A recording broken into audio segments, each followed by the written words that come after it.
Chris, what charges is Balladur facing?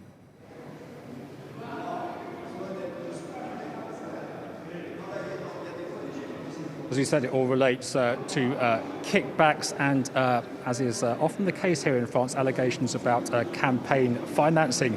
As you said, also, it all goes back a very long way. Mr. Balladur is now a frail 91-year-old who's been giving evidence here in this Paris courtroom. Back in '95, he was running for the French presidency, and he was eventually picked out of that race by his right-wing rival, Jacques Chirac, on whose watch rules over both arms deals and campaign funding came to be tightened up.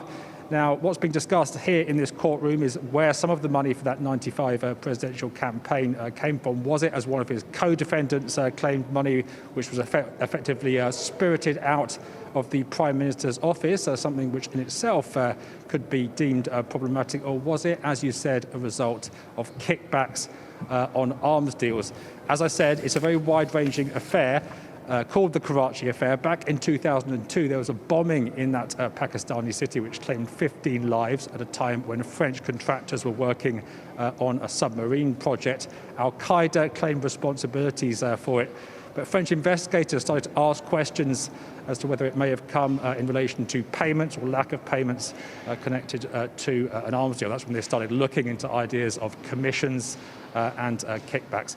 Mr. Balladur has claimed that he remains 100% innocent. He said the explanation that he gave to auditors way back in 1995 remains true, namely that he was running a political campaign. He wasn't looking after every centime.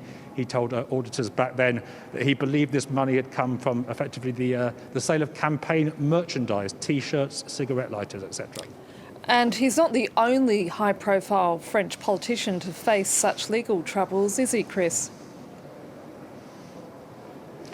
France has seen a lot of long-running financial allegations, some of which have come to court. It used to be a bit of a joke that French politicians used to move on, or in some cases pass on before their cases came to trial. That has changed a bit in recent years. We were talking there about Jacques Chirac, who was eventually found guilty over a fake job scandal. Back in 1995, who should be Edouard Balladur's campaign spokesman but Nicolas Sarkozy, the man who came on to become French president? He too has been in court last year over corruption allegations that he sought to investigate a probe into, guess what, his campaign finances, and more allegations over campaign finances coming up in another case, the so-called Big Million affair, which is set to come to trial this year. Chris Moore, thank you.